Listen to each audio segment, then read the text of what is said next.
Hello, world singers. My name is Tyler. And my name is Brooke. And this is Cosmere Conversations.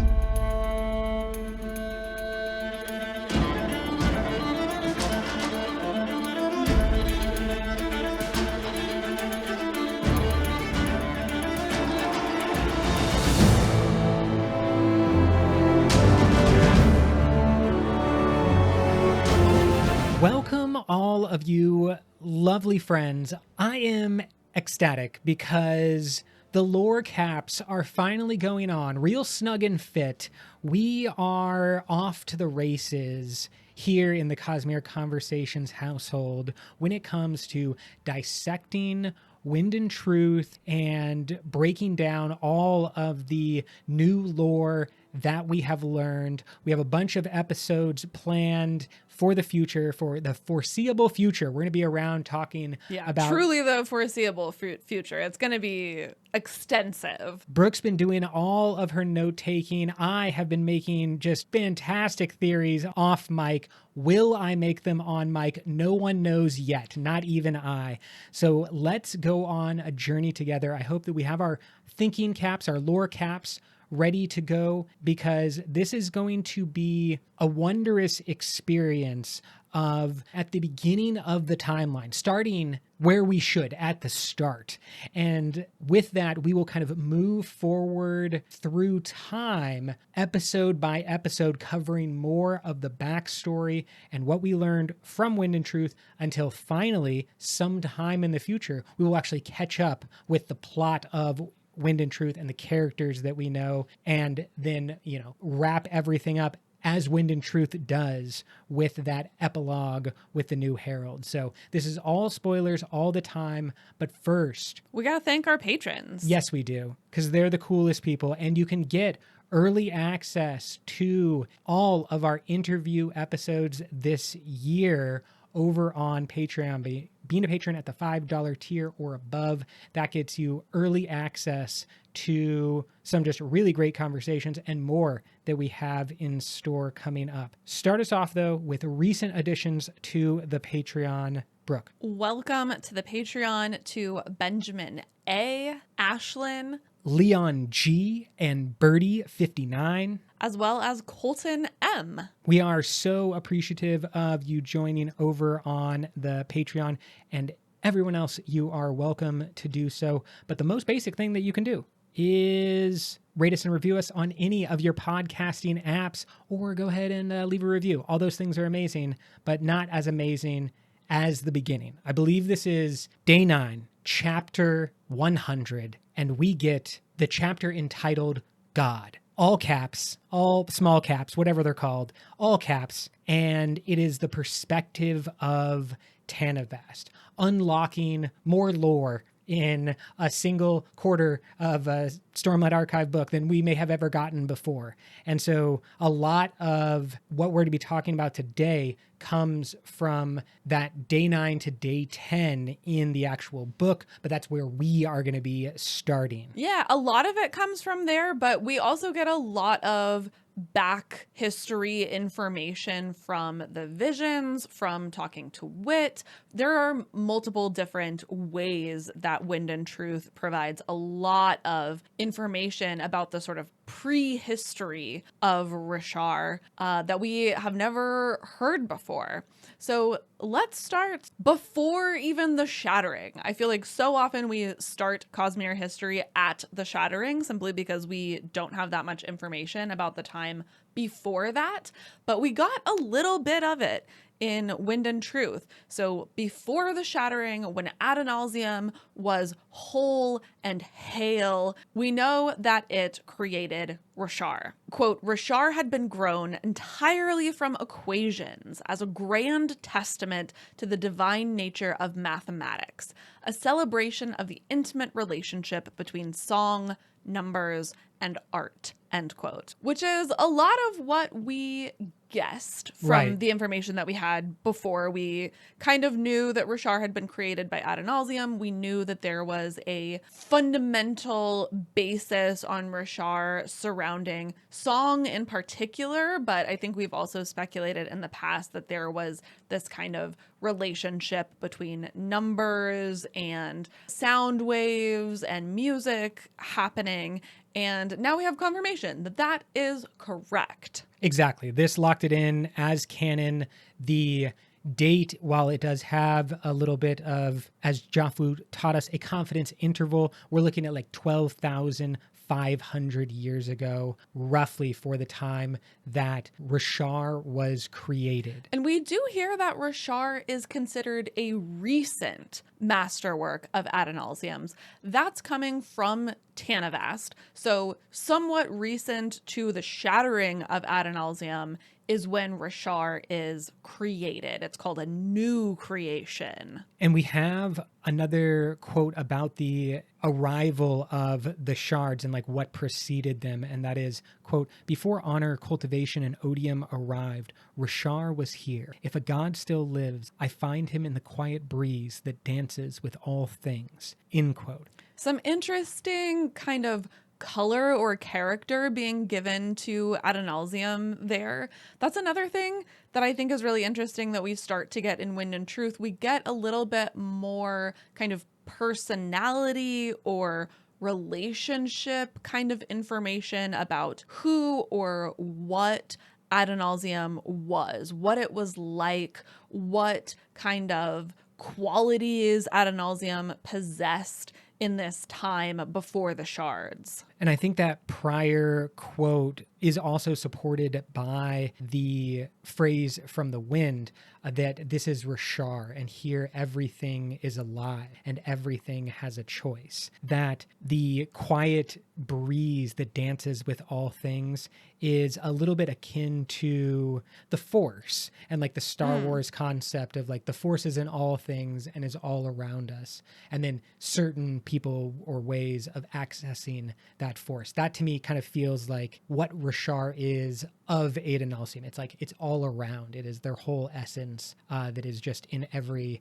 fragment. And the why, we don't know, but it does seem, if you add a recent, that it implies that it's not the only. Correct, yes. And so there's other masterworks, or we should consider other things in the Cosmere masterworks of Adonalsium's. Yeah, absolutely. I think that's incredible. It sets up a little bit of the very oft seen trope in fantasy or sci-fi about a previous society or a previous era where there was an advanced civilization capable of great masterworks, whether this is like the First Age in Tolkien's Lord of the Rings, or if it's something more esoteric like a sci-fi world where great ships and world-sized or planet-sized creations are like seen in the background or seen decaying as like a new young human race shows up and sees something amazing for the first time. And I think Brandon is hinting at that like Adonalsium wasn't a passive god. They were working,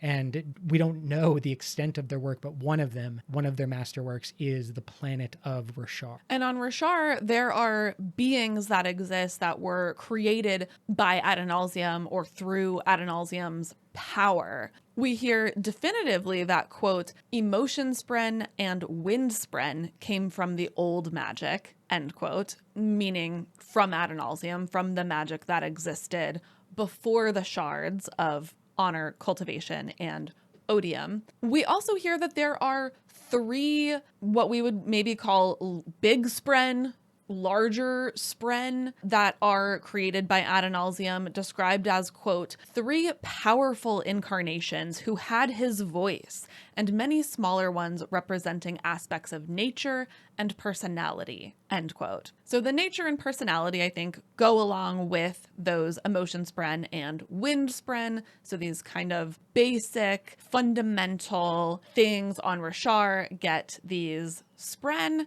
And then there are also these 3 powerful beings that have his voice, which I find intriguing. We learn that these three incarnations are the wind, the stone, and the night. I think that this is really a huge aspect of Wind and Truth, this kind of revelation about the big three we have so long theorized and guessed in relationship to the bondsmith three, the spren that are able to bond humans, and then to get this deeper bit of understanding of what really are the powers of Roshar, or the entities that kind of are most defined by Roshar and therefore Adonalsium. We think it's this. We think it's the wind, the stone, and the night. There does seem to be a correlation here, though, between those three big spren and these three powers. Obviously, the wind kind of correlates to the Stormfather. To be clear, those are two completely separate things, but obviously they share a vibe, if you will, or an element. And then the sibling, as Urithiru, I think corresponds to the stone. And we even have the Night Watcher corresponding to the night.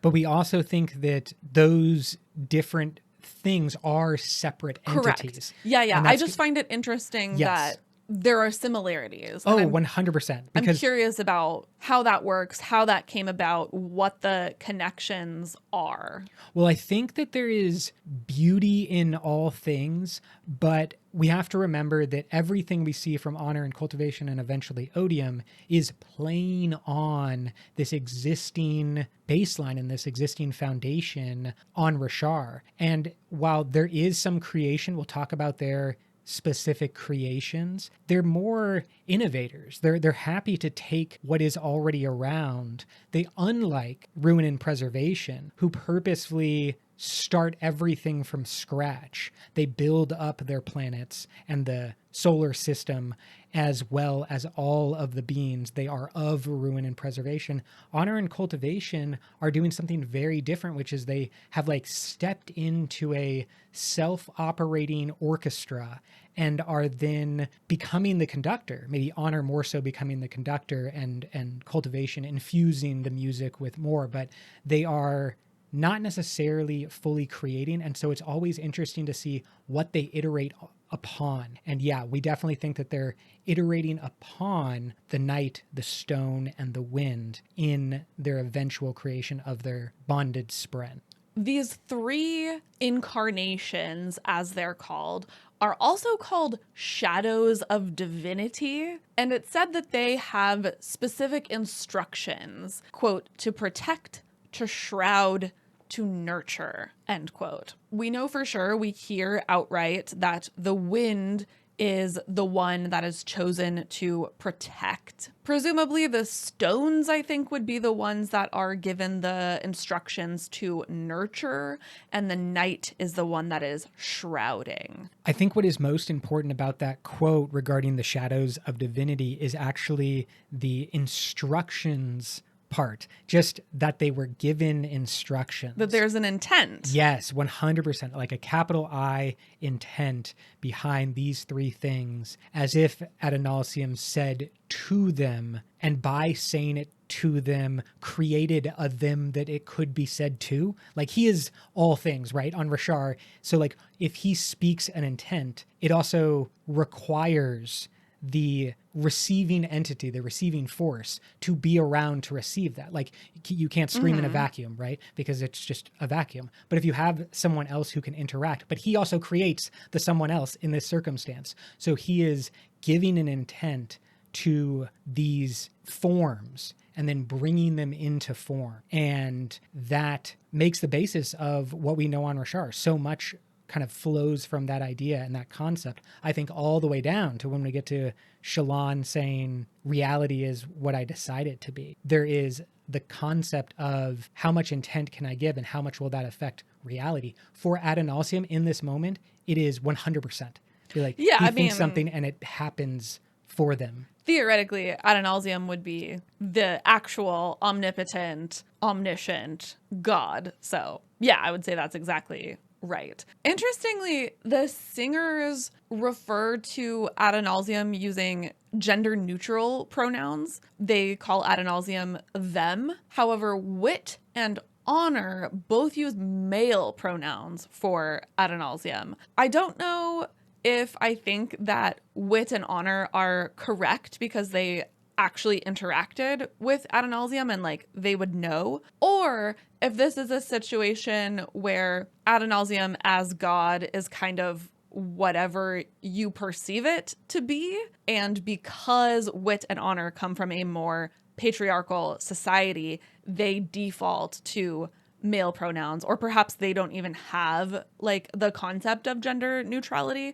whereas the singers do have that concept. It's a really interesting idea, and I actually do hope that it's explored more if we get books from the perspective of heralds. I hope there's more of like this pre-history, pre-Cosmere, the pre-Shattering time where we learn more about, because I also don't know the answer there. I would guess that it is along the lines of what you said, where the interpretation of the viewer is what is most important. Yeah, because I really like the idea of Adonalsium being not human-like because it is God.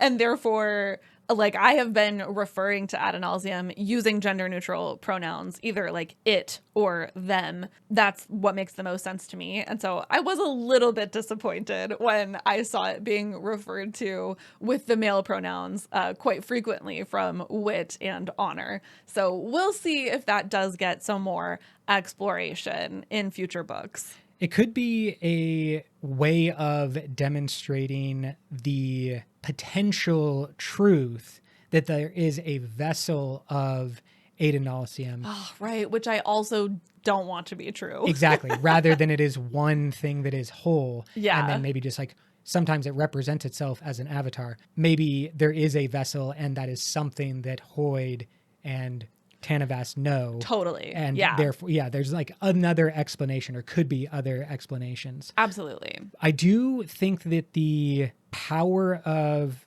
Adonalsium is interesting when it comes to these big three spren, because it sounds similar to dawn shards.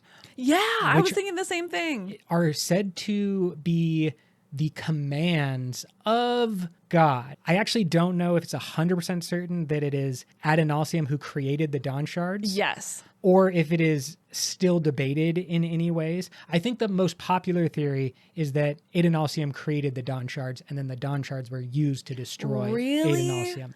Oh, I wouldn't like that. I really want the dawn shards to be separate. They might be. I don't think, I believe this is a debated point. I don't think there's enough to know for certain, and there's no like definitive word of Brandon that I'm aware of. Let us know if you are aware of something definitive on that front. But my understanding was that the most likely theory is that Adonalsium created the dawn shards with a command, because what is said, and from a word of Brandon, is that the dawn shards are commands. Yeah. And so here we have instructions given to forces, and that kind of sounds like proto dawn shards, or like what a dawn shard could become over enough time. More chill dawn shards. Exactly. It's like Adonalsium did the big thing and created the dawn shards, but used the same basic power on a smaller scale to instruct, though I still think it's a capital C command with his capital I intent. Yeah. But he's like, instructing these forces, which kind of lays up this big question of, if Roshar is created by Adonalsium, does that include this mythical fourth moon that we hear so much about? Oh my goodness. I can't even start on the fourth moon. We're going to have to do an entire episode about this, but the singers have some lore and there's some sort of deep history that relates to this, in that the singers call Adonalsium the origin of songs, sentence caps there. And then the stones say that the shattered plains are where, quote, the songs were once the loudest, end quote. So if Roshar has these sort of innate songs, rhythms that the singers are aware of, and we hear from this powerful entity, this foundational entity, that the songs were used to be anyway, loudest in the Shattered Plains. And then we know that there is this fourth moon slash metal slash investiture situation happening in the Shattered Plains. Could that potentially be why the songs were the loudest there at one point? Yeah, is there some type of resonating device that is like making the songs loud, an amplifier of sorts? And to me, this isn't a known factor, but I believe that bringing in the other planets is important to understanding the fourth moon. So let's talk a little bit about the other planets. Yeah, there's certainly some curious things happening in this system. We're starting to get a better idea of Adonalsium's creativity, experimentation in this system in particular. In the Rosharan system, other than the planet of Roshar, which is the second planet from the sun, there are two other planets. The third planet is called Braze, and it is described as a cold, dark rock.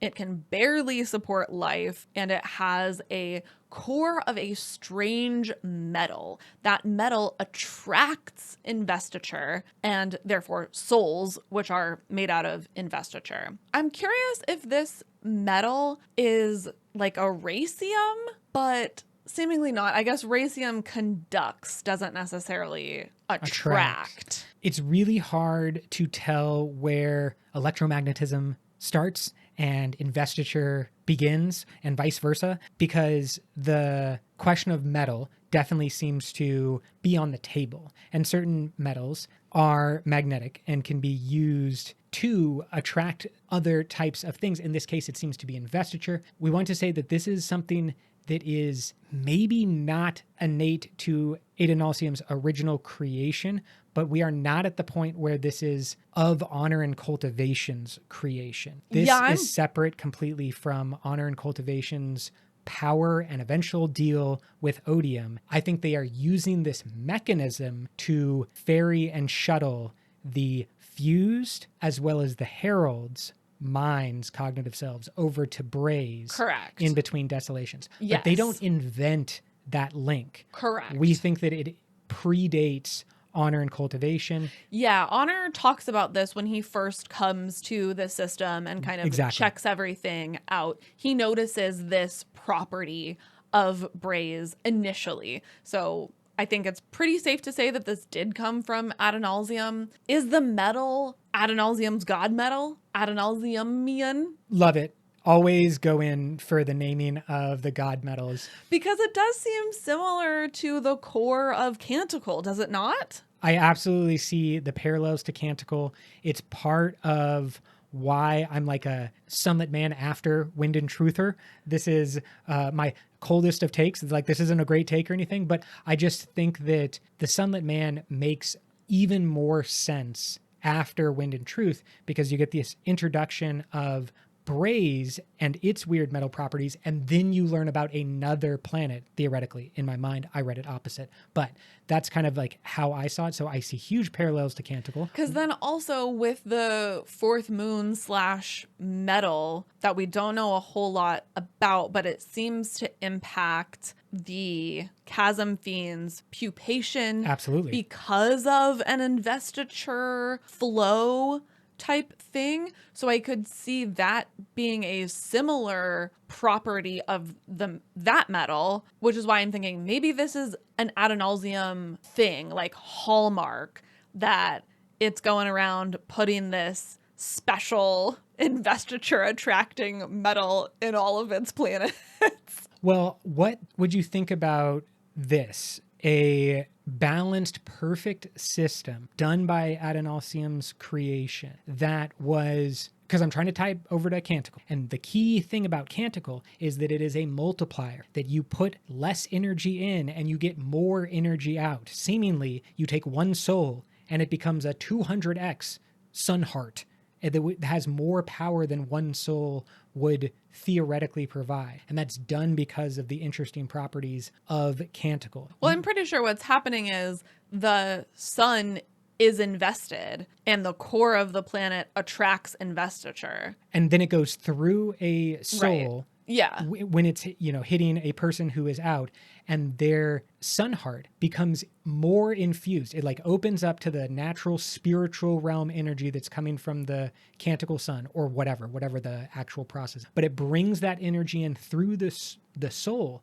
of a canticleite person specifically, not any random stranger, because that doesn't work the same. But when everything is aligned perfectly, when there's like perfect balance, then you get this magnification of power and the end result of a sun heart. What if a similar thing is happening here on Roshar? A magnification, that energy is being collected and moved around on Roshar, and then it is being siphoned away, but you're taking a little bit of the power of Roshar, and you're putting more in the form of metal over to Braze. So it's like multiplication, the power you think over that to Braze. Power is moving from Roshar to Braze? It's like being slurped Siphoned away? Yeah, siphoned in a way. Because it's attracting, right? Braze is said to attract investiture and attract souls.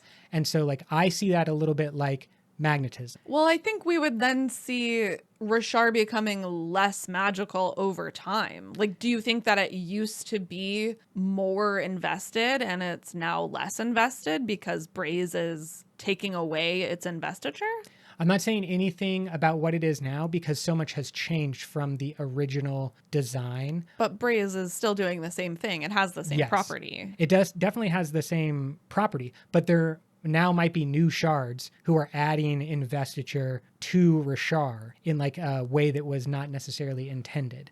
And so like that, it becomes more complicated once you start adding 3 shards and then they're fighting over stuff and blah, blah, blah. So like I'm saying the original design, what if it was like a movement, a flow of energy from one planet to the other? And here's okay, go ahead. My last hot take. This is it. Fans, you tell me how crazy this is.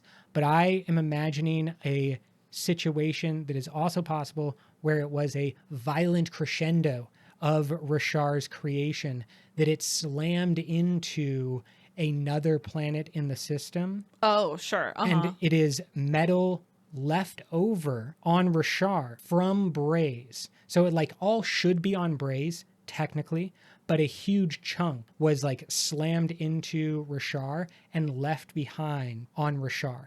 So now it's like a split pair of quantum particles separated by space between the 2 planets, but still fundamentally connected. That's my hottest take about what this 4th moon is. You let me know the thoughts on the 4th moon. I have more thoughts about this, but I'm going to save them because we could legitimately talk about this for a full hour. And we're only on Braze. But there's another planet in this system. The first planet from the sun is originally called Alashwa, and it has humans on it that were created by Adonalsium, and it's described as having, quote, its own tones, its own way of existing, end quote, as well as having, quote, curious air currents and floating stones, end quote. We're going to talk a lot more about Alashwa that becomes Ashyn. But again, calling this out, like pointing it out, we have a seeming setup by Adonalsium that is humans on Ashyn, singers on Roshar, what on Braze? Seemingly nothing. Seemingly nothing. But you think that it's like microbes, don't you? I think everything is microbes. I mean, of course, it's at the basis of everything. No, I think the fundamental power that Odium gives to the humans on Roshar is via microbes, but we don't need to go into this right now. We're going to get into it eventually. However, what I think is possible was a system that Adonalsium imagined things kind of like moving to and from and like passing from one to the other in a type of balanced way. I don't know if this is true or whatnot, but that's kind of like if I saw a grand design or a grand apparatus of these 3 planets in the way that they eventually are by the time Honor and Cultivation show up, that's what I would guess, is that they, Adonalsium, had tried to create a balanced system that was using mathematics and music and sound. And then we have the Shattering of Adonalsium. Yeah. In the Shattering, quote, the god of gods was killed by its own creations, end quote. And we learn a little bit more in Wind and Truth about why this happened. We also solve an age-old argument between Tyler and I in this "for your own good" quote. We get a definitive answer there that it was, in fact, for Adonalsium's own good, according to the Shatterers. So, take that with a grain of salt. But in terms of our argument, I was wrong. You were right. Great job. Thank you so much. I appreciate this moment in the spotlight. It's been a really long time in the wrong category. And so it's great to dip my toe over here in the victor's circle. But I want to say that there's so much that we're learning about the Shattering kind of happening so fast that it is overwhelming on first read through, which is why I thought that Wind and Truth is better on my second read through. I'm very close to being done, like almost done. I'm epiloguing. Where are you at in your second read through? I just started day 10. Okay, so again, very close to being done for the second time. And for example, we have this quote, "One solution will never work for all. That was part of why we had to do what we did 10,000 years ago," end quote. A fascinating insight. And gives us the hard date. The Shattering of Adonalsium is about 10,000 years ago. What did you find so fascinating about this little tidbit? That one of the reasons, or maybe the central reason why the Shatterers, the 16, shattered Adonalsium is a complaint that having one single god for everyone could not possibly work, that there wasn't enough variety. Which may be the case. I also see it as those who are doing the shattering can never agree on an outcome unless that outcome is as equally beneficial as possible to them. But maybe it wasn't so much about Adonalsium, not being a good god for everyone and like there not ever being one perfect solution. Maybe it's that they all wanted power and the only way they could agree to work together to cooperate would be like, yeah, one solution could never work. But we also know that like that's immediately what racist starts to do and like go after one type of entity. So I'm assuming they were lying or at least being dishonest in their original beliefs about this. Like one solution can't work for all because one of them definitely thinks that one solution can work for all. Yeah, but if there's only one bad apple, That spoils the bunch. That is the rest of the quote. So I think But it's possible that the other 15 people did actually believe that one solution will never work for all. They could have been honest in their expressions and their feelings. Absolutely. Because we know that the shards, in their own words, are not perfect. Tanavast tells Nail, quote, "I am not perfect. I am merely a part of something that is perfect," end quote. So according to Tanavast, Adonalsium was indeed capital G God in that it was perfection. And we know that these sort of smaller g gods of the shards are absolutely not. And I think one of the things we see in this book is how dangerous the shards are, how inadvisable the shattering maybe was to split up these intents in a way that takes them out of context in a really dangerous way. Because I think that Tanavast also shows here that he is saying very clearly, and we get very clear examples from Tanavast's perspective. That doesn't mean it's the same for all shards, but he says very clearly, I took this power upon myself to do good, and I mean to keep that capital I intent. The way that Tanavast got the power, I think, was in part by binding himself with this intent. That's what attracted the power enough to him. That is what led the ability to divide the power of Adonalsium into a shard of honor. I think that it's all wrapped up, that they kind of have to be making an informed decision about something. And it's the first example that we see of like them kind of wrapping themselves in godly binds or godly ropes. They're tying their hands in some way. Honor is bound by this intent to do good as Tanavast describes it. But what does that mean for the power of God over time? Right. And I think regardless of the intent of the power, shards are bad. Like it is bad that they have split something perfect again and taken it out of context. We hear from Hoyd, who really knows as well as anyone. He says, quote, I fear the power more than Taravangian. I fear honor as well. These powers were not meant to be held in isolation. Each of them is warped or distorted without the others. End quote. Yeah, and we also hear directly from Cultivation that she views the Shattering as something of a betrayal. And eventually, Honor says basically the same thing, that the 16 did something terrible on Yolen. Right. So it sounds like they started out with good intentions, that they were trying to do this specifically for the good of Adonalsium. And then over time, by the time we come to see them, they are all kind of having second thoughts about this. And it doesn't take that long for them to begin questioning. Yeah. Because like the problems kind of show up immediately. They show up all over the Cosmere almost immediately. And we are going to look at this view from Honor and Cultivation's perspective of arriving on Roshar. But a very similar thing is happening at the exact same time across so many planets. Not all shards, but most of them do commit to building some type of life on a planet. And the date that Honor and Cultivation arrive is about 9,700 years ago. As we are talking about the problems with shards, I feel like I need to preface our Honor and Cultivation section by saying that I really don't like Honor. I have a strong opinion, and like it's gonna come through. I also find it funny that I think we have each taken the side kind of one of these shards. I've very much taken the side of Cultivation, and I feel like you have more taken the side of Honor. I think that my summary of my position leading into any conversation for like the next year on this topic is that the shards are bad. All of them are bad. And then we're being shown different ways in which they are bad.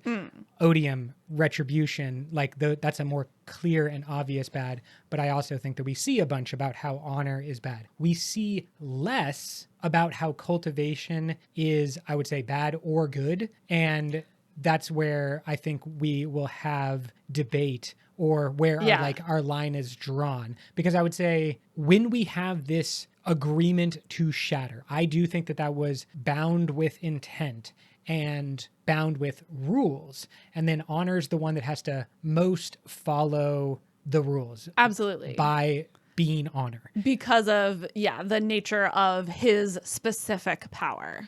So Honor goes out through the Cosmere and arrives in the Rosharan system, finding what I think was like a nicely balanced 3-planet structure, singers in the middle, humans on Alashwa, and nothing on Braze but the interesting metal. Honor decides at that point to invest themselves on Roshar. Yeah, he decides to stay.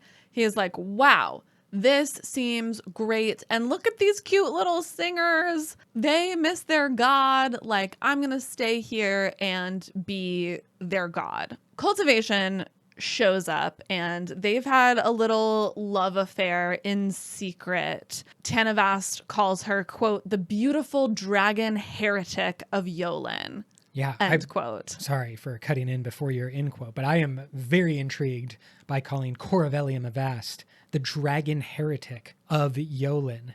And this is wrapped in like what is or what are dragons in the Cosmere. We get some answers to that. We do. We hear that they are worshipped as gods on Yolen, or at least they were sometime in the past. And basically, Corvellium is not about that life. She doesn't want to be worshipped. She just wants to live her life in quiet obscurity, seemingly.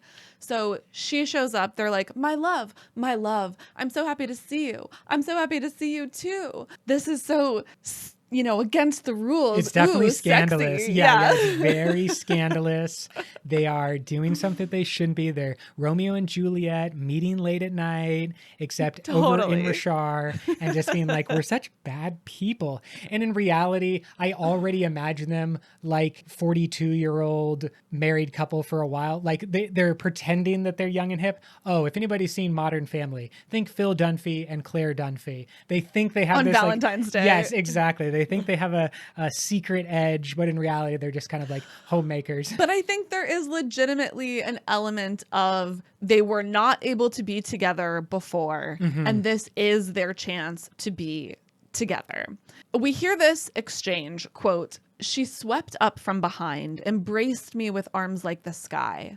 I sighed, touched her, and all felt right. You, I whispered, should not have come. We agreed that I would," Kor replied. I'm glad that you did, but you should not have. The other gods insisted that I could not say the words, for doing so might send her away. End quote. Straight out of Shakespeare, right here. Yeah, this is absolutely. just the love affair of all love affairs. But here is my first inkling of like, I do not like this man. Like my female hackles rise a little bit because according to this exchange, they have spoken ahead of time, right? And like made this plan that after they ascend to the shards, they will be together. And then sometime after that conversation happens where they're like, I'll meet you around the corner at midnight. Yes, please do, darling. After that exchange in my fictional imagination. Yeah. Keep going with it. Tell the whole stories.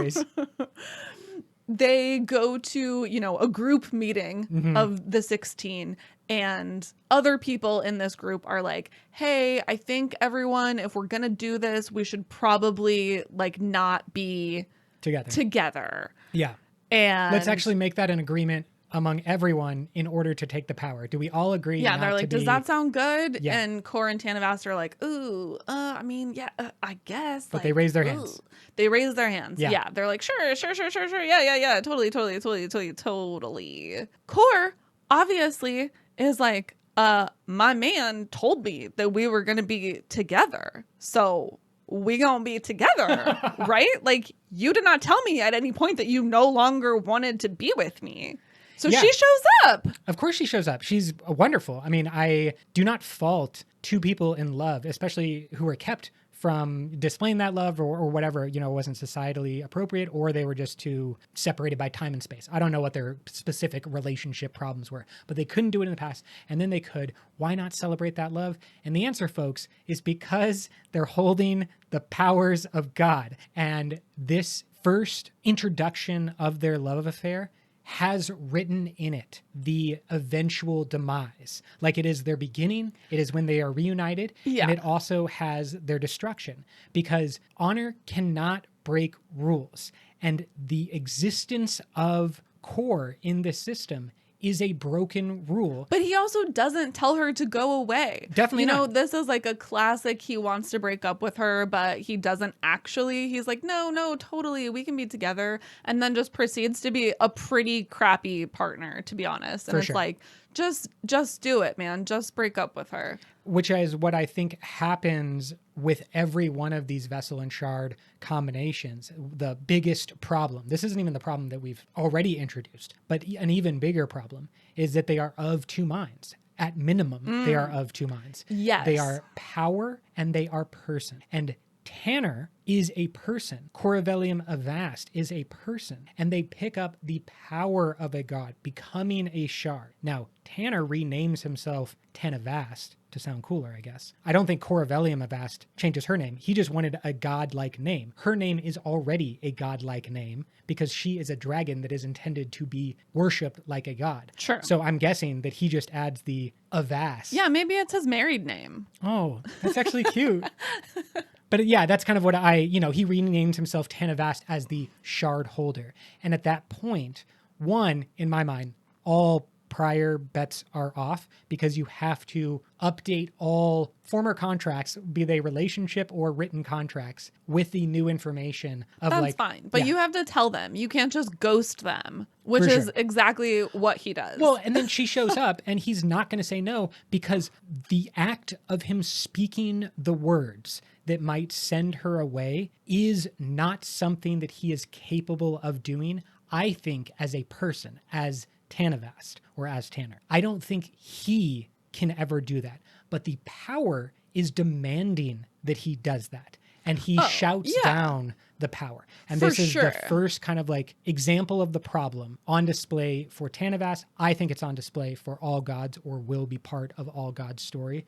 But yeah, he says that the power was upset at Tanavast for not sticking to his word, but that Tanavast says like, I am God and you bow to my will. Yes. And this And it's dominance. like, that's not how it works, That's bro. not how it works. Yeah, that's not how it works. You actually don't become the god. You're just a human holding the power of a god. Exactly. You are God with a small g. You are not God with, and he is calling himself God with a capital G. Oh, yeah. Oh, And yeah. I He's think, riding high on his ego. as I think all of them are in one way or the, well, maybe not all of them, but as many of them are in one way or another. You don't be ruin and preservation over like, I'll just create a world if you don't think that you're a capital G God. Like, But this is why I love cultivation. I Hit feel me like with it. cultivation has it right. She's not out here trying to be worshipped. She shows up and she's like, my love, remember when we like talked and we were like, oh, we're going to find an uninhabited world together. What's up? Because I see you're like on an inhabited world. So what's up, my dude?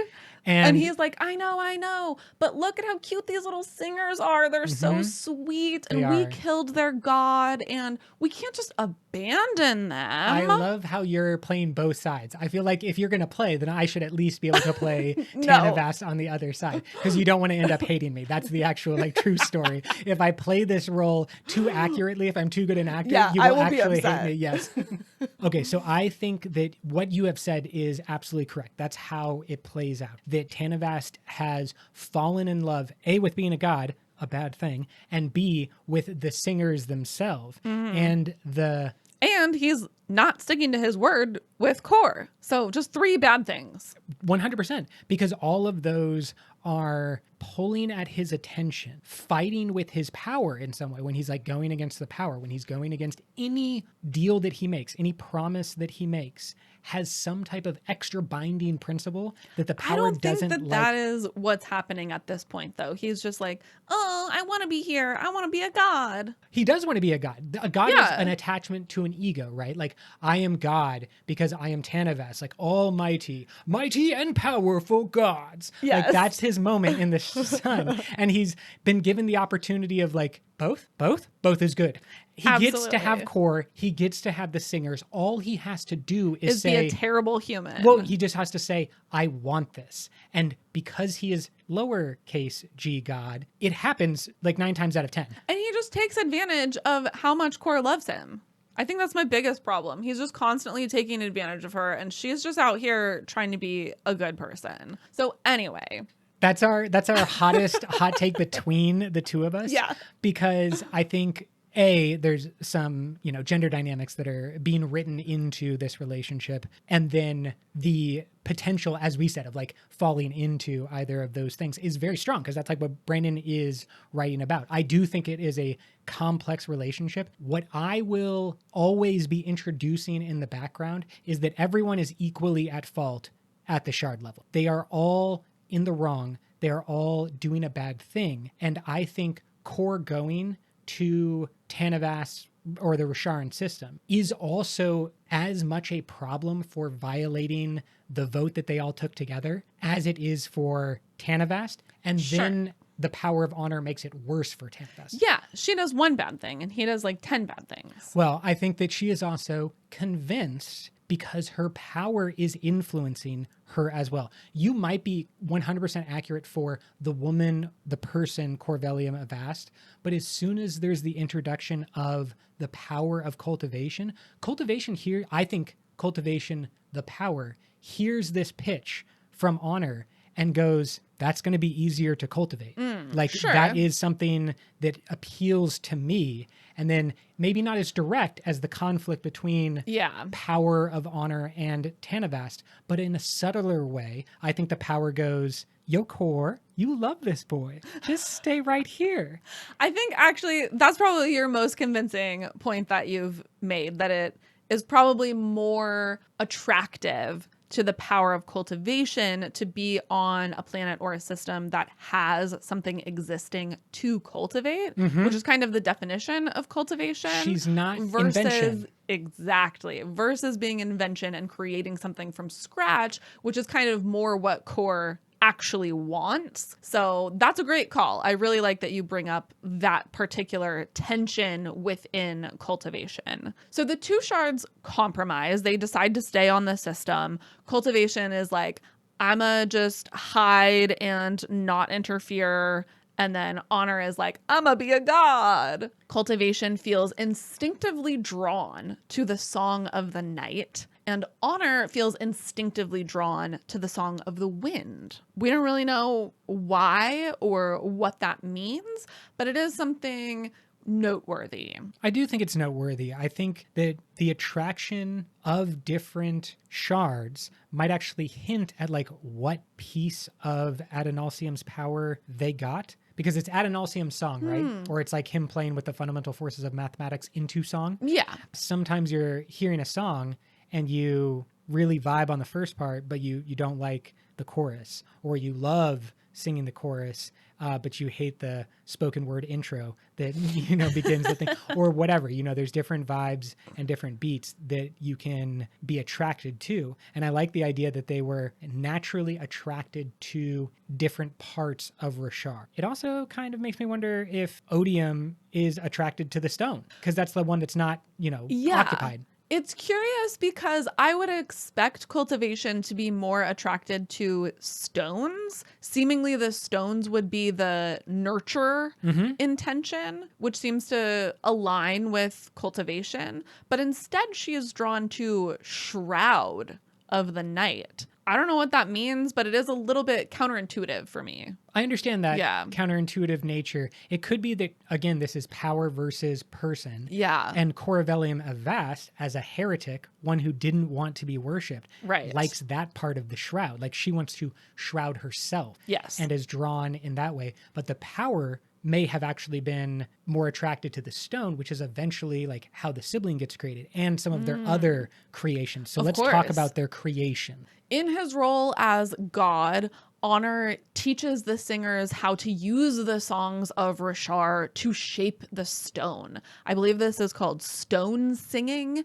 and they're able to sing like buildings and entire cities into existence. This is something that Honor teaches them. It's not something that they were natively, naturally able to do just by being creations of Adonalsium. And I think that it is those creations that then Relaine has flashbacks to when he's seen the stonework that is definitely not Alethi, definitely not human, but also not anything like what his people are creating. This is the ancient singers to the stone. And they, as you said, this is a power from Honor. And it's maybe the first example of surge binding that we see on display on the Rosharan system. Yeah, great call. Cultivation and Honor also proceed to create new beings. They start creating spren similar to the ones that they found on the planet from Adonalsium, but they say that their spren are, quote, more powerful, more interesting,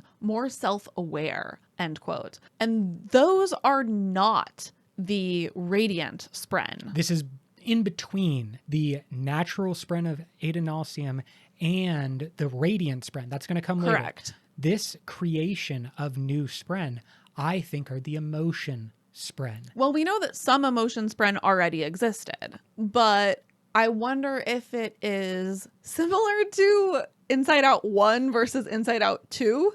The second tier emotions, the anxiety, the ennui, and those type of, like, embarrassment. If they're sort of those more complicated emotions that Honor and Cultivation create versus Adonalsium's emotion spren being more of the basic emotions. Here is how I would define it with examples. So Adonalsium and the original spren include things like the wind spren, and I would also say include things like life's spren. These natural spren that interact with the natural environment, flame spren would be another example. I could imagine all of those being around. And maybe there are emotion spren that are associated with the singers or the humans, but I certainly think there is a complexity component to what Honor and Cultivation do. So if it's, I would kind of see it like going up.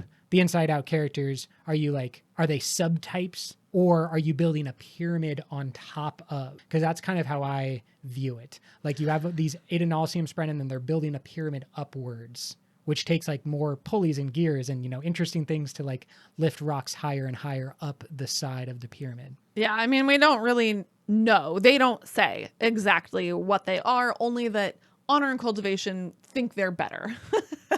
They definitely think they're better. We've improved on this. So, grain of salt. And then they say, quote, we now moved on to create true beings with passions, thoughts, ideas of their own, creations of light and wind and dreams. They evolved not through genetics as physical beings did, but through perception, end quote. They start with 7 different types that they make together. Then Core makes one of her own. This is Cultivation spren. In response, but not seemingly out of jealousy or anything like that, part of like a planned thing, Honor makes one of his own, of course, the Honor spren. That gets us to 9 created spren of Honor and Cultivation. Then Cultivation is like, this is great, but I would really like to make something that is not influenced by outside perceptions or thoughts. And together they make a 10th spren. I think we can assume that this is the sibling. I'm fair with that because the 10 orders would include the bondsmith. The sibling maybe was the primary bondsmith, like the bondiest of the bondsmith spren. Stormfather, we know, had other humans that they were bonded to in the past. Night Watcher, we never hear about any bonds to the Night Watcher. Correct. So I would say the sibling makes sense to me as like the best example of a bondsmith spren, therefore completing the 10 necessary spren of the Radiant Orders. Which is fine to think about this in the context of the Radiants, but I think we should remember that Radiants do not exist at this point, and the shards are not even thinking about creating anything like the Radiants. It's not like they're doing this for the purpose of creating this structure of 10. They were kind of just like, 10 seems good.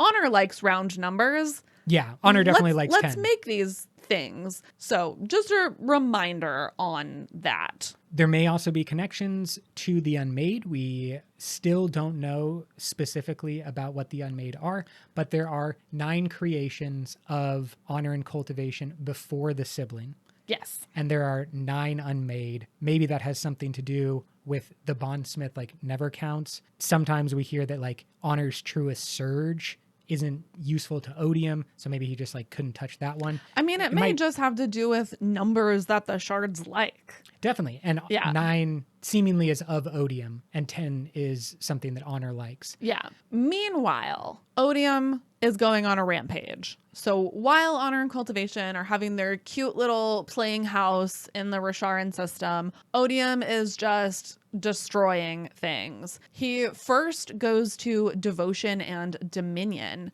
and, quote, he drew them into conflict with one another, then finished them off when they were weak, end quote. What he does with Devotion and Dominion is he imprisons them in the cognitive realm, which we have known prior to this. These are the shards on Cell in the Cellish system. And the fact that they are imprisoned in the cognitive realm is what creates the door in that system, the power that they're able to use to do magic. We have this, quote, the power of 2 shards in the cognitive realm, which had proved cataclysmic and made it very difficult to access the land, end quote. So it's difficult to access the land. The land is also essential to the Cellish magic system that we see in Elantris. We know that the door is incredibly powerful because it can be unkeyed or untied investiture to any specific individual.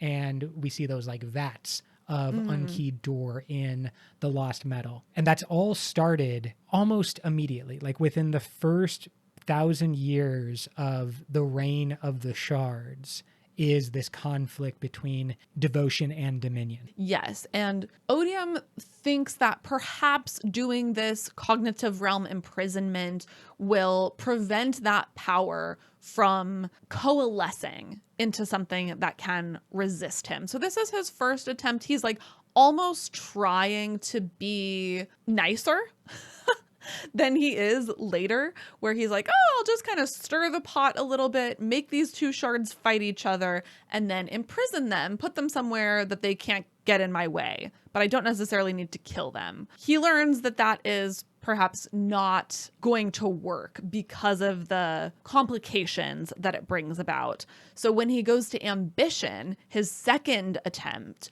he takes a different approach. And this time he, quote, attacks a shard outright, an action which left him wounded and had, in the clash, destroyed planets, end quote. Yeah, this second attack, this follow-up on devotion and dominion, we also hear might have been part of the plan. This is from Tanavast. He says, quote, in shattering Adonalsium, we had removed the divine sense of a love and compassion from the other shards. That one had gone to Iona, among the best of us, and therefore among the first race had sought to kill, end quote. I think that this is a perfect example. Removing love from the equation basically prevents the Harry Potter situation where the villain is betrayed by the power of love. In the Cosmere, there is no power of love. The shard of devotion has been destroyed to the sense that, you know, maybe it can be refounded or found again. But right now, it was the first target. And I think that that is important because I believe that the shards are actually capable of influencing all of the Cosmere rather than just their own planet. Yeah. And therefore, when devotion is gone, it does like literally divide off a piece of the shard's power, even though it was not direct. Honor does not directly have the power of devotion, but I think that they had a connection to devotion. And then that was limited, restricted by Race's actions. Oh, I don't think that that's correct. I think the point of this quote is to emphasize maybe the folly of the shattering, to emphasize that not one single other shard has divine love and compassion. I mean, that's a big deal when you have godlike power, and yet every single other shard that we see is devoid of any love, including the shard that says he's of passion. But we hear specifically that not actually all emotions go into Odium. It's a specific set of emotions, and other emotions have been siphoned off into other shards, and that there are at least some kinds of boundaries in between those things. Yeah, either you're right that from the get-go, all of the shards are messed up because they don't have divine love, or they did only for the briefest of time because devotion was shattered, and then that would have been eliminated from the table in one way or the other. But generally, I agree with you. I think that the shards are bad from the start because they are not fully connected to all necessary aspects to have a harmony, have a balance, whatever. Right. It is this second attempt, though, on ambition that, as you said, destroys multiple planets, annihilates and leaves barely habitable a few other planets, but it wounds Odium, saying that his power ripped, fragmented. Of note, ripped is the most often used word when Brandon writes about the experience of cognitive shadows or physical beings dying. There's always a description of the soul or the cognitive aspect ripping out, or them being ripped apart, feeling like they were being shredded. And here again, Odium has now experienced a ripping out of piece of them. This is on Threnody, or in the system of Threnody. Presumably there were other planets in that system that get destroyed. And then obviously the ramifications of this conflict are great enough that we see the effects even on Threnody. Odium learns from this experience that he also doesn't want to have this one-on-one collision that he's had with ambition again, which then leads him to his next type of conflict in the Rosharan system. Odium comes to Ashyn, and he sees the humans there. He chooses a specific group, one city-state, and gives them incredible powers. This starts to cause strife throughout the planet as this one city-state first conquers But then they kind of manipulate other city states to join them, right? These sort of veiled threats of like, no, we can totally do this peacefully. But underneath, there's a vibe of if you don't join us peacefully, we will conquer and destroy you. You know, it's like a nice city state you got there. Shame if anything should happen to it. We could help you protect it, you know. Yeah, definitely. I mean, this is like a Vatican City reaching out to all the different Italian city-states. It is a Holy Roman Empire in the Germanic region, like going out to different tribes and like becoming a more unified emperor. Those things don't happen peacefully. They don't often happen peacefully with physical violence, but they never happen peacefully even with like political violence, political pressure and manipulation. So that's definitely what is going on here. And to set us in time, Odium arrives on Ashyn just about 8,000 years ago, which brings us in line with the creation of the intelligence spren on Roshar. So now we're kind of back lined up. Intelligence spren created on Roshar is about the same time, not necessarily in reaction to, but about the same time that Odium arrives on Ashyn and begins to empower the humans there. And this power is described as, quote, control over the very surges that make up creation. It reminded me of the worst powers on our world, the ability to shear axon from axon, microkinesis in the language of gods, end quote. Wow, so much in that one quote. First, we come back to this idea that the terminology of surge binding is kind of universal. It just is referring to any ability to manipulate the surges that make up creation, these underlying powers or forces. We hear that this is similar to what is happening or what did happen on Yolen, that there were these types of powers on Yolen prior to the Shattering. And part of that includes the ability to split up atoms, or as they call them in the Cosmere, axons. This word microkinesis, I believe, has been used once before in the Lost Metal, and it has definitely been mentioned in questions to Brandon. It is most similar to the powers of division on Roshar. Yes. And so when you are thinking about generally what is this power, division is the bound version, the honors simplified version of microkinesis. But because it's at the basis of so many devastating apocalypses, if we're including the Shattering of Adonalsium as an apocalypse, then certainly what happens on Ashyn fits that mold. Seemingly, this power of the division of atoms, the division of axon, is easy to lose control over. And when you're playing with those fundamental forces of existence, you might not know all of the power that those forces by themselves contain. Like, you think you understand your power and you're like, I can do this magical division. And the fundamental forces of the world are also impacting power. It's like a waterbender versus the ocean. A waterbender is very cool. Katara is great, can do lots of cool moves, but they are not the ocean. And sometimes these surge binders, be they on Ashyn or eventually on Roshar, are playing with things that they do not fully comprehend. And that's what I think happens with microkinesis, you know, whatever we're going to use to label this form of power, but it's bad. It's all bad. All these things are bad. Which makes me think that I think we should be worried about the fact that Thydakar can see Axai. Definitely. I mean, that's not... I feel like, you know, if you can see them, if you can be aware of them, then you're probably going to want to mess with them.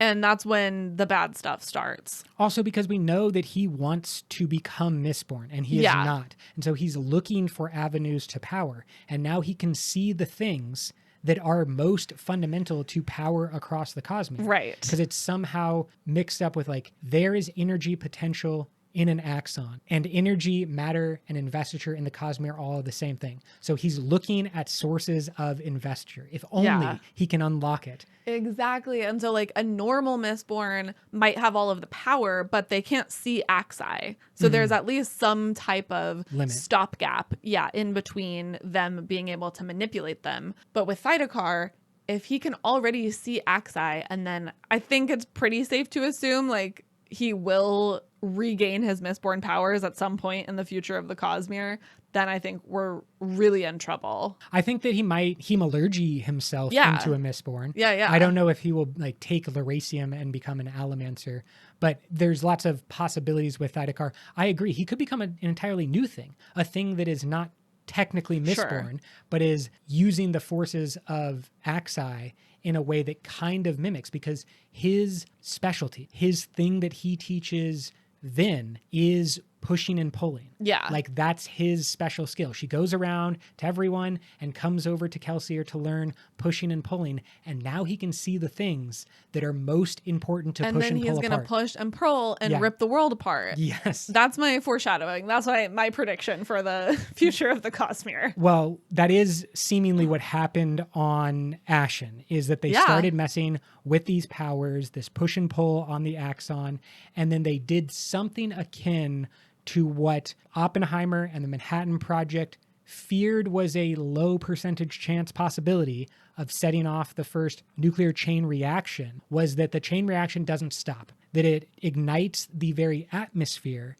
and continues to explode the air, and then therefore explode the next bit of air and the next bit until the entire atmosphere is on fire. Right. But we're not quite there yet in our history of Ashyn. Exactly. We just have this group that's been given powers and things are starting to get bad. We do hear that the leader among this group of Odium followers is named Zoral, and he is named the Voidbringer. He might be the first person to be named this. Like, he might be the origin of this word, Voidbringer. Definitely seems like it. And then later, Jezrien becomes the leader. But to start with, Jezrien was the leader of a group that ends up acquiescing to this powerful city-state and becomes part of the Empire.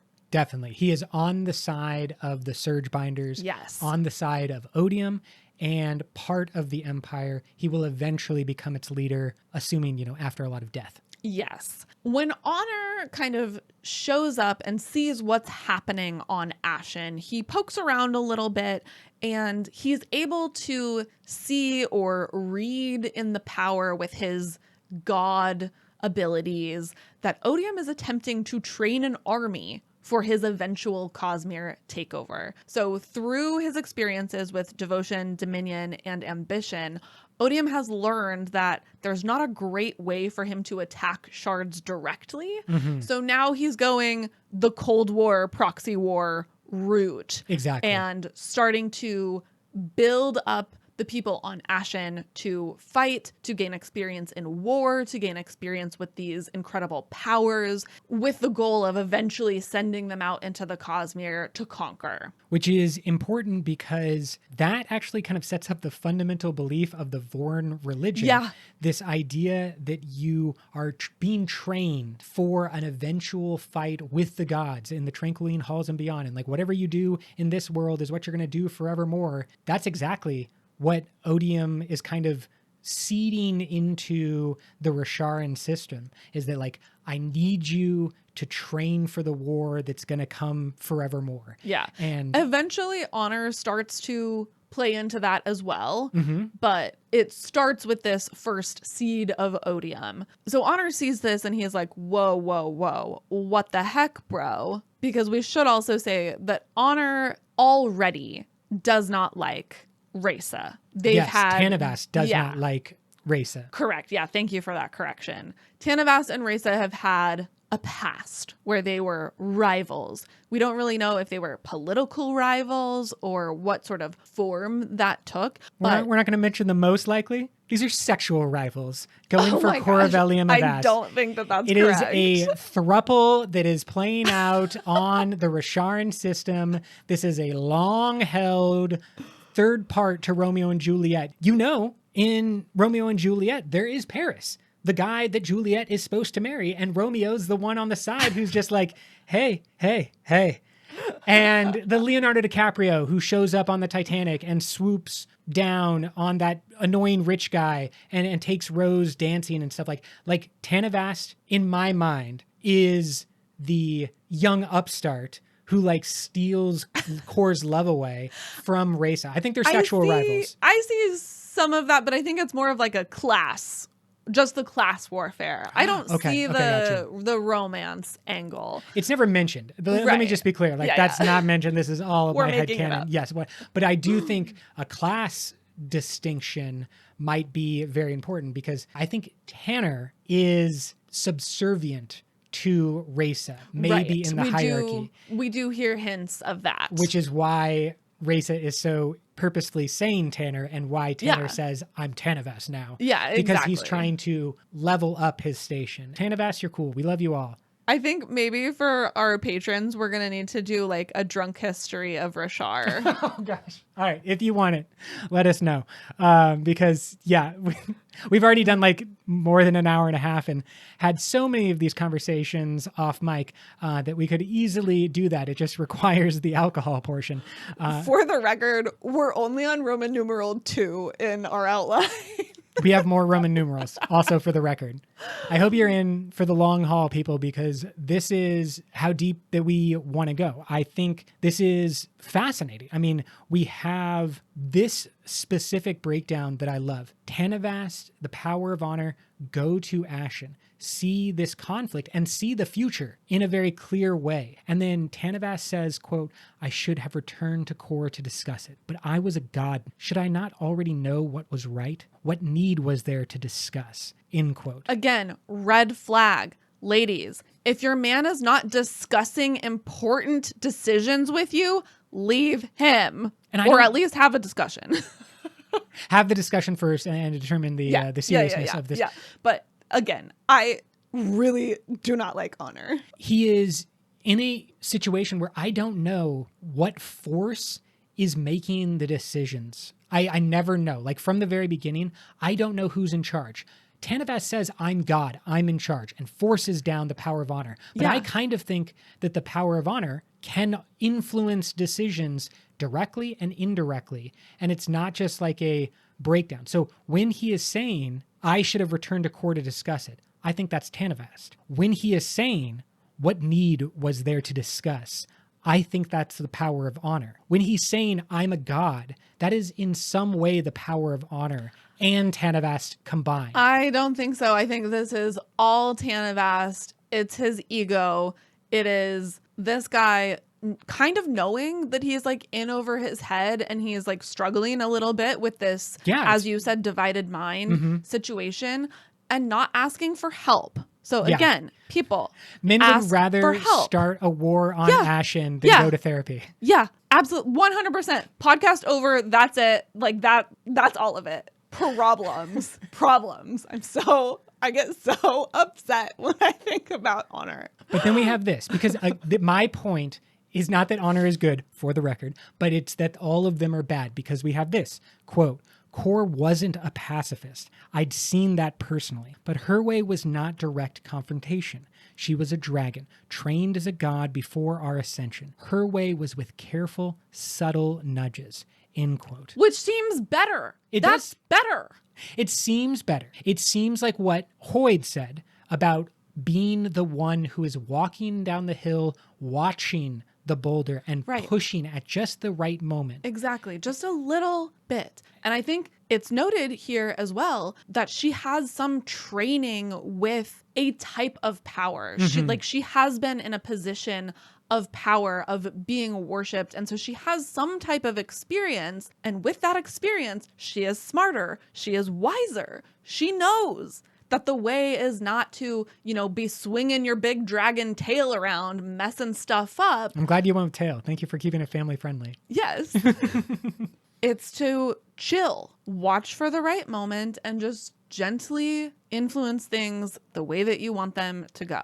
I think that the desire for balance shown with harmony, shown seemingly with cultivation, but also I think shown with endowment. They have a very good balance system. Yeah. Notably, they are on a planet by themselves, which I think it gives you a leg up. And I think we have here an example of the three-body problem. The three-body problem is now a book and Netflix show of the same name, but it's just that things become harder to predict, and the mathematics of orbits becomes impossible to predict consistently over time when there are three bodies, three entities that are all in balance with one another. Two, you can do it. That happens all the time. Two forces, that's like binary sun systems, which there are a lot of in the universe. But once you add in the third, it starts to throw everything off.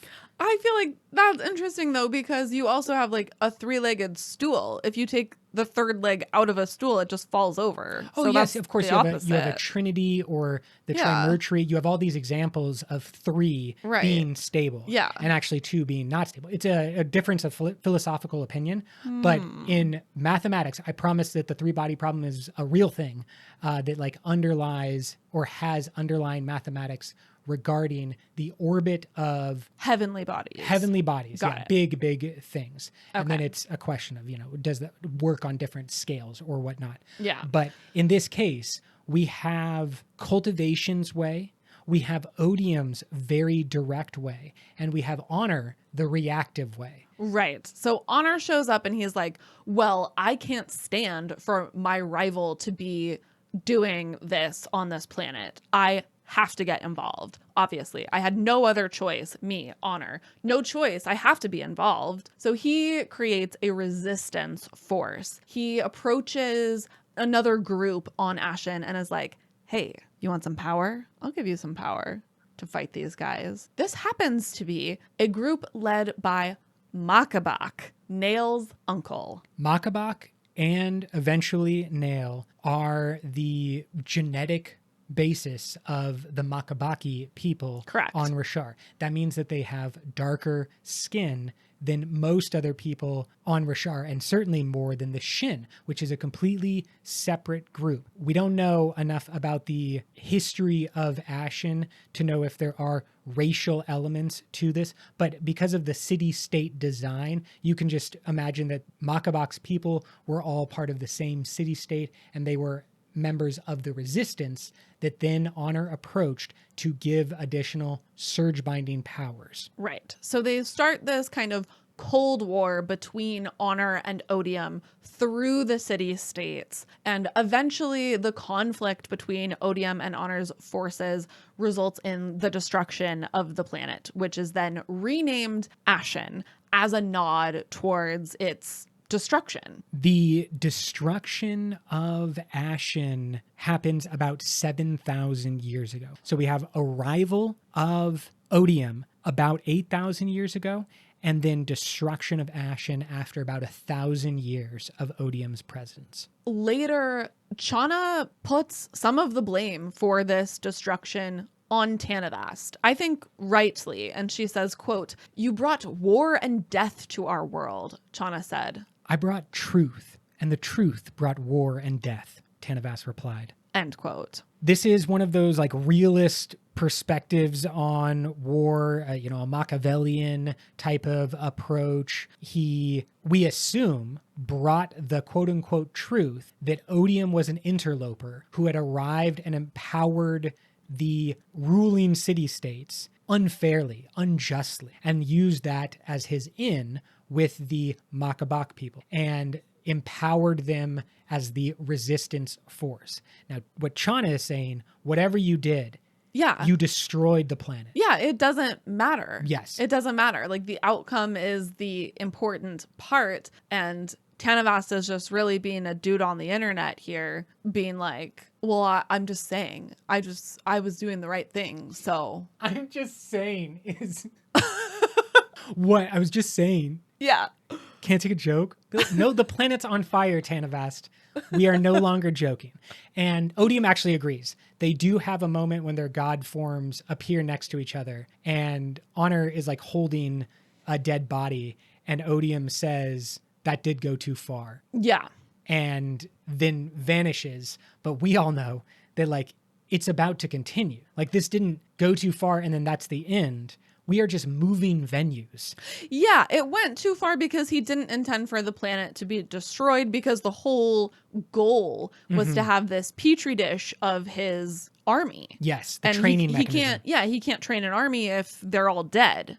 And so it shifts. It shifts to Roshar. These humans who, in the devastation, in this apocalypse that they have created and that the gods have like played them into, their world is on fire. And Ishar uses something akin to Elsegates to bridge the gap between Ashyn and Roshar. He does this by finding the, quote, sacred tones of Roshar, end quote, in order to sort of build that bridge, find that path that they can follow. And the song that he hears is the same tune that is played to the story of Darethil and the Wandersail, which we hear all the way back in Words of Radiance. This is also the tune that Kaladin is learning to play on his flute throughout Wind and Truth. And notably, Ishar wrote the song, or like the story of Darethil, to go along with this tune. It's this song that Kaladin plays to bring Nail out of his obsession and kind of breaks him down, winning the battle in that sense for Szeth. But I think that it's important to remember that this destructive power doesn't actually go away. We said before, this is similar to the surge of division, and this is what we have for the description of what happened on Ashyn. Quote, "There was nothing you could do once the chain reaction set the air ablaze," end quote. That it was a never-ending chain reaction. And I feel like the fires didn't necessarily extend past Ashyn, but the blast did. The concussive wave of what happened on Ashyn sends forth the humans to Roshar. And then we know that this just all continues, that there is a extension of this battle between Odium and Honor that will happen on Roshar. And yes. we're going to see this play out. That they are literally propelled by the blast. They seem to, just come through the portal. But metaphorically. The Wandersail is given wind from the blast, actually, literally, physically pushed them on a sailboat across the solar gap. Sure, yeah. Not quite. But I do think that the metaphor of like pushing them off and continuing the conflict, like the chain reaction is ongoing. Yeah. We are watching the rest of the chain reaction. Sure, yeah. So there's this portal that appears on Roshar, and we see a few different groups come through the portal that end up making up the majority of humans on Roshar, the planet. The largest group is comprised of a few different nations. Most of them have pretty similar clothing and appearance, and these are most of the nations that belong to the majority of the heralds. Yeah, the people who become the heralds are from these nations, yes, which are the forces of Odium on Ashyn. Correct. And then there's a second group that has, as you said, darker skin, and it's led by Makabak. These people are antagonistic to Jezrien's coalition, and these are the primary two groups of Ashyn's destruction. There's a third group that we will come to know and see as the Shin, so lighter skin, whiter, and normally lighter eye color. They're actually, in this scene, they're not described as having any particular skin color. But so that could be something that develops on Roshar and wasn't innate from their time on Ashyn. Yeah. What is described as being different is their clothing. They're described as wearing more fur versus cloth, and they seem to be quite distrustful of the other group. So I get the sense that even on Ashyn, they were a bit of an enclave, kind of a group apart, maybe not a part of either side of this conflict. Right. I could see this as, in the European sense, this could be like the Vikings compared to the Roman Empire, which might be, fighting the Gauls or something like that. So you have the Romans, the Gauls, and then you have the Vikings, three kind of distinct groups. Yeah. And these Shin people are certainly wary of the others. Probably why that continues over time and they stay separate. Yeah. Notably, in this group of people coming through the portal, there are no Horn Eaters. There are no Natan people, no Iriali or Rirans. So all of these groups do not come from Ashyn. We know that the Horn Eaters are a production of mating between humans and singers later on. We still do not know where Natan, Iriali, and Riran people come from. But seemingly not from this trip from Ashyn. Correct. Let's talk just a little bit about the portal, because as the best display of an Elskate, like maybe the full power of an Else Caller, certainly something we saw on display from the Unmade. Yeah. But here's the description, quote, "Within the portal, there was maybe 6 inches of tunnel between the worlds. It was a shimmering silvery color. As she watched people cross from the other side, their form seems to fuzz briefly, then fuzz again as they stepped out on this side," end quote. And Navani describes it as, quote, less like a doorway you step through and more like something you step into, which then carries you a distance, end quote. Yeah, so I see it as a really advanced version of the moving sidewalks they have at the airport. You just step on and then boom, you're zipped over to Roshar and then you step right off. That's a really funny comparison. You are all now welcome to giggle. But if eventually we have Else Callers are at their full power, this might be what they are able to do. Stepping into a cognitive realm, but collapsing the space in the cognitive realm. Tricking, maybe. I always feel like there's a trick element to Elantrian's power. You kind of have to like tell the power you're in a certain location. And if you're saying the wrong location, then nothing works. But if you could trick it into thinking you were in a different location, like on Lumar, and maybe with the sorceress's spaceship, if you can trick the power to where you are located, then it might continue to work. And so I'm wondering here if there's an example of that on display, that basically like they're stepping into the cognitive realm, but then they're stepping out in a different location because it's like tricking them in the cognitive realm where they are and like where they're entering. That's my guess. That's an interesting thought. Just a thought. And I actually think with that description of stepping through the portal, we should step out of this audio portal and call it here, because there's definitely more. Next time, we're going to talk about the who is arriving in a little bit more detail, and then what happens after the arrival of the humans on Roshar. Right. This next phase of the conflict, as you said, this chain reaction that has been started, metaphorically speaking, that will continue for thousands of years. So that's where we'll pick up next time. For the timeline nerds, this is basically covering 12,500 years ago, the creation of Roshar, to about 7,000 years ago, the humans' arrival on Roshar. This has been so much fun, and we have a lot more in store. Let us know what you think. Leave us a rating and review. Join us on Patreon. All wonderful things, but mainly have an incredible experience until we meet again. Brooke, can you take us away? Until next time, life before death, Strength before weakness. journey before destination.